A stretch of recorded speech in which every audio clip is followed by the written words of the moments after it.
Hey, what's up, fellas? Got another video here, kind of a number two, I guess, on route concepts and building plays.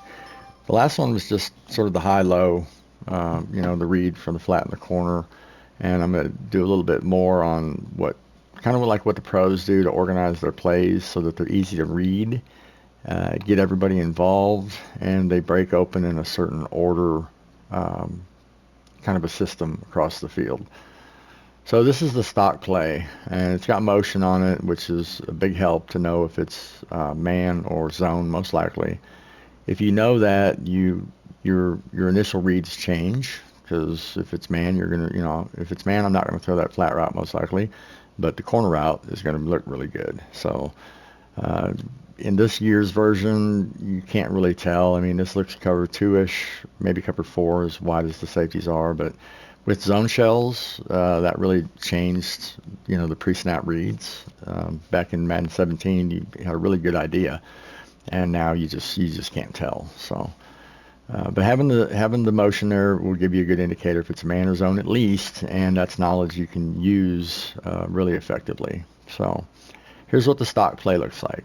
And a lot of times we just grab plays out of different formations that have combinations we like instead of staying in the same formation and building those concepts that we're looking for. So what the pros do is they have a base formation or two, and they might, do a couple other things. But for the most part, they're known for tight slots, gun bunch, whatever.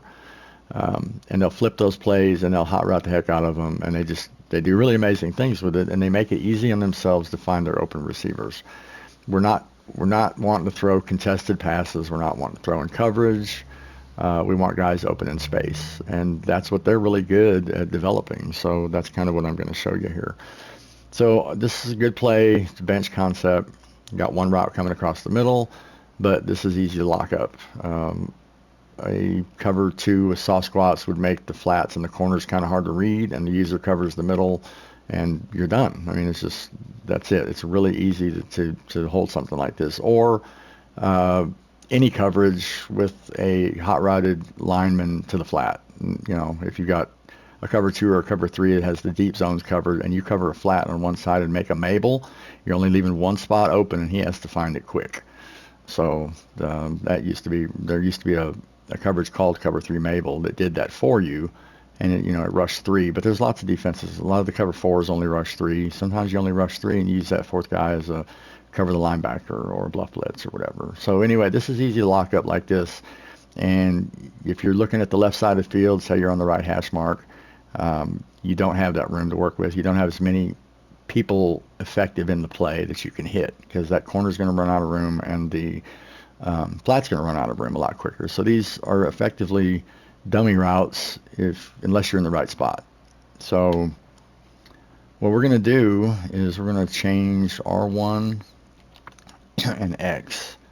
I've already got diamond coming across the field, but now if the user keys on him, I've got X over the top of him. And if the user falls back, I've got diamond, and I've got R1 now pulling some coverage back at least, which will affect definitely the right side of the field and hopefully the left, because right now that corner route's not as strong because there's nobody pulling that safety back. So you'll see him a lot of times, they'll bracket him because there's nobody else, coming close. But hopefully maybe the X route or the diamond route gets his attention. We'll see. If it's zone, if nobody follows him out across the field, I'm going to target O. That's my first read no matter what. And then I'm going to be looking at the defender. Once he starts moving, sometimes they'll shift around a little bit, but I'll identify the outside corner, and I'm going to throw the ball if he steps back. That's really all I need to see. If he steps back, I know he's not going to come forward. That's just the AI. I try to play against the AI as much as possible because it does the same thing. So if he's in a cloud flat, curl flat, anything deep, he's just going to start running the other way. And sometimes it'll be like a cover six cornerback playing press, and he is just going to run back to the other side of the field. So you just wait and see what they do. If he steps back, I know that's a good throw. If he hovers and kind of shuffles, then I'm going to look somewhere else, because it could be one of those other flats that will crash down on the route. But then right there, coming in my peripheral vision, is going to be diamond and X. So it flows. It's a system, and it all works together. Everybody's doing something that contributes to the success of the play, and that's what makes pros pros. So I'm trying to adapt this. I don't have it down, trust me, but I know what they're doing, and I want to get better at doing what they do. So it's all about how much they play, how much they are able to read those first steps and their reflexes. I'm pushing 60, so I don't have it like I used to, and I'm a little bit baked right now, so bear with me. All right, so if it's man and the guy follows him around, then square becomes my first read, and I'm going to look at his defender and see if I get him turned around. If I get him turned, and I'll show you in the replay, if he turns a certain way, I know I've got the square route. If he doesn't, then I'm going to be looking at either X or diamond. Usually diamond is my first read because coverage is pulled back, and diamond's kind of a late breaker into the hole that's going to be there. But if there's somebody pounced down on him, then I just never throw X, and it's that quick. So let's see how it works out.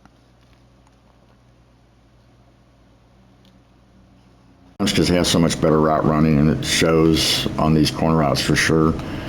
All right, so we're looking for zone or man when O comes across. If it's zone, we're going to throw O. If it's square, we're going to throw, or if it's man, we're going to throw square. Either way, if they're locked up, then we just look for X or diamond. So usually I throw diamond. It just seems to come open more often because coverage has ran off, but X can come open too if they shade down. So this is zone. We're looking for that guy to back up. He kind of shuffled. So just take the wide open. If there's any, I know what I'm looking for, and if there's, when he turns around and bails, that's when I throw the flat. If he doesn't, then it could be cloud flat or soft squat or something, and it's not as good of a throw. So I just look to the next guy. I'm having trouble with my controller, so. This time's man, so we're looking at square, and we're looking for the body position on the defender. Does he get him turned around? At that time, he just sort of sat there. That was easy. It's not always that easy. That's not a good example either. We don't want to use bad coverage to make a point. All right, so zone again. Nope.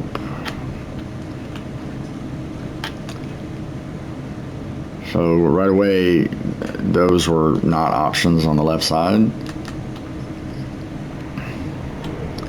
And the sooner you can identify that you don't want to throw the ball, then the sooner you can start looking at someone else. He runs over, and that guy's bracketed. X is covered. So that's perfect. That's the way it should work. You go through the progression. You're looking at all your people. They come open in a sequence, and it's easy to process. Because as I'm seeing that Devontae Adams is not going to be a good throw, then the middle of the field just, he just comes right into view, and it's easy.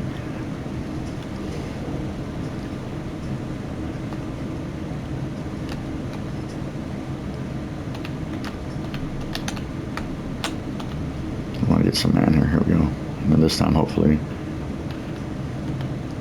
No. Okay. Good coverage. Just couldn't get the ball off. It's as important to know when not to throw the ball as when to throw the ball. Okay, right here I know the flat's covered, and that looks terrible. There's no way. This guy's got inside leverage on him. He's looking right at him. Both of them. Don't want to throw that. And then now I'm looking over at X and diamond. I can't really tell yet. But like I said, diamond is usually the one that's going to break open. X has a guy in front of him. Anytime they get that inside leverage on the receiver on a break, he's not going to give it up, generally. And that's corner of safety on my tight end. So, yeah, just good blitz or bad pass defense, really. That guy just gave up. But the route was open if I had another, half second, and I didn't throw into coverage. So that's all I can ask for. Can't, beat every blitz. Can't beat every time. It's not going to just work out. Try to get another man here so we can see him when he's covered. Yeah, so they don't cover that route well very often, but when they do, I was hoping to kind of show you what it looked like. But again, we're just looking for that. Does he turn his guy? In this case, he just got the step. There was no collisions, nothing weird. It wasn't as wide open as it gets normally. And I want to show it where he turns him around.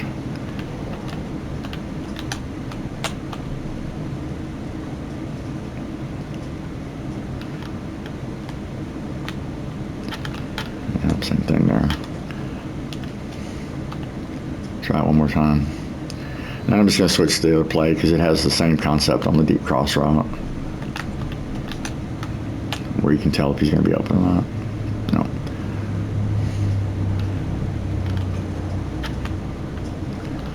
Okay, I had either one of them there.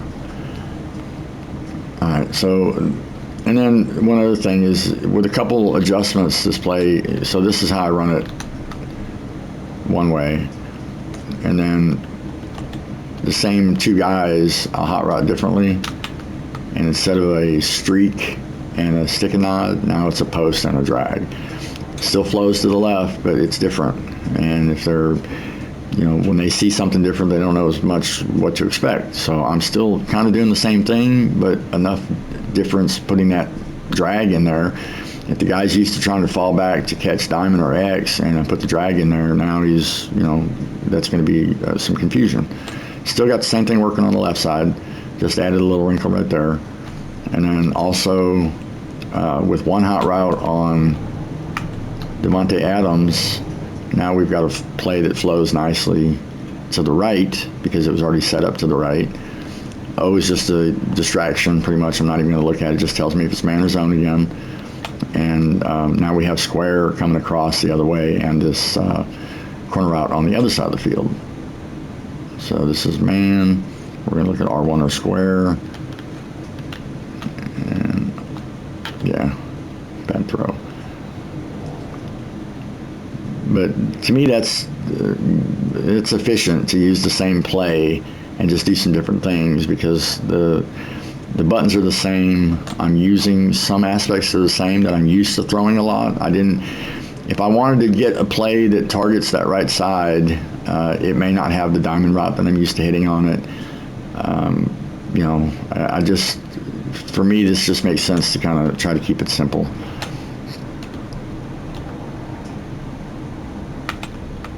Try that one more time. All right, so R1, got him. Okay, so we'll move on to this next play.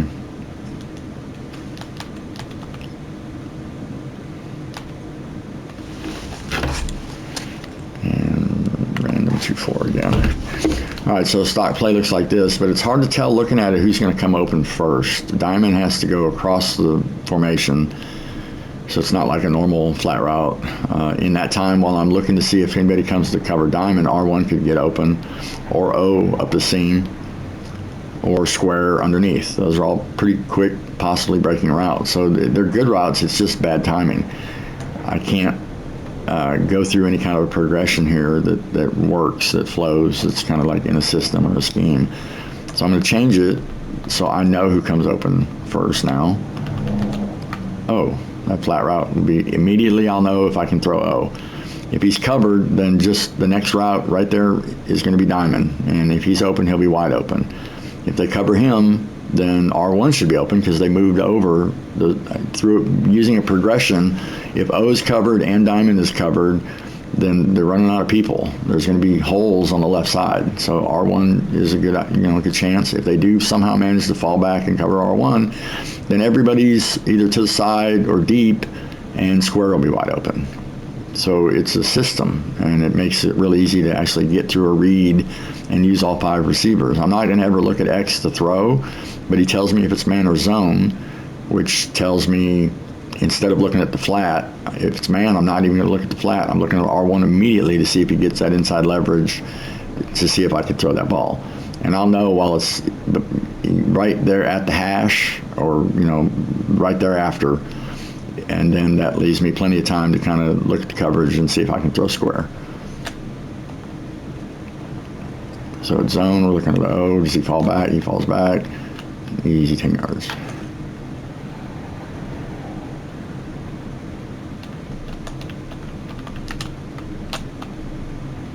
This one's man, so we're looking at R1 immediately.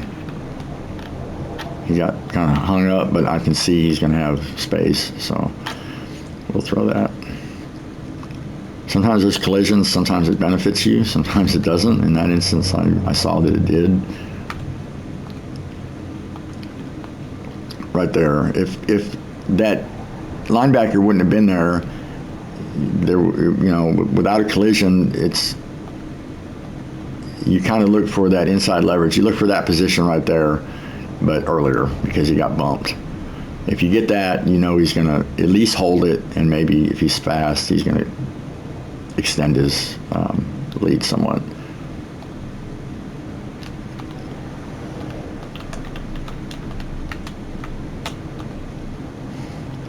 Zone, so we're looking at, okay.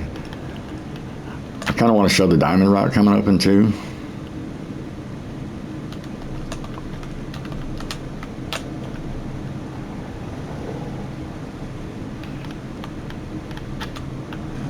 Yeah. Too fast, but I was throwing square.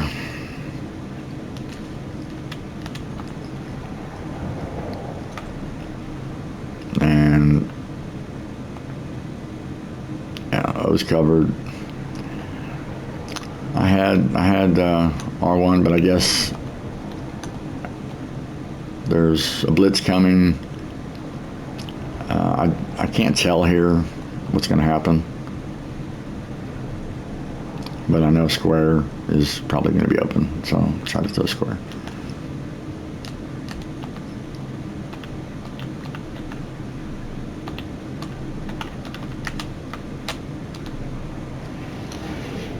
Okay, so R1, no. Didn't have a choice, that was great coverage.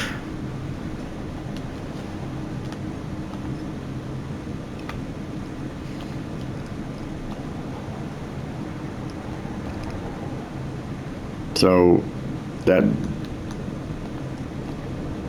right there, he's inside of him, and he's not gonna get open. He's just not. So I just didn't have time, but I knew right there I can't throw the flat. That guy's coming over to cover diamond. R1 is covered. All I got left is square, and I'm trying to throw it as fast as I can. I'm taking a chance right here. It's a blind throw. There's no other routes left, and I got the guy in my face. So I'm gonna try to, get a possession catch right there. Maybe that gets picked off. Maybe it doesn't. I don't know. But there's nothing left, and I'm okay if everybody's covered. Everybody's covered. That's gonna happen. He's gonna get locked up. But I didn't throw anywhere where it didn't make sense, until the very end. And right there, that's 50-50.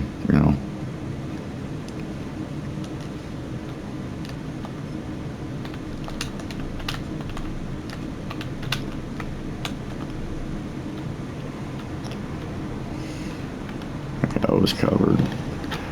I mean, I was open, but I wanted to throw the diamond route.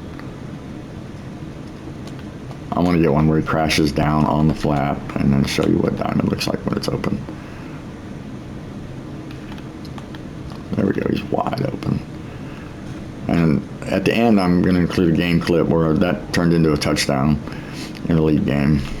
So don't sleep on these little, short routes. If it's open in space, you're going to get a first down. That's what we want. There it is again. Yeah. So, all right, I'm going to cut it right there, and hope you got something out of that. Maybe a different way to look at your plays and try to get them to work together to be as efficient as possible, and we will see you on the field.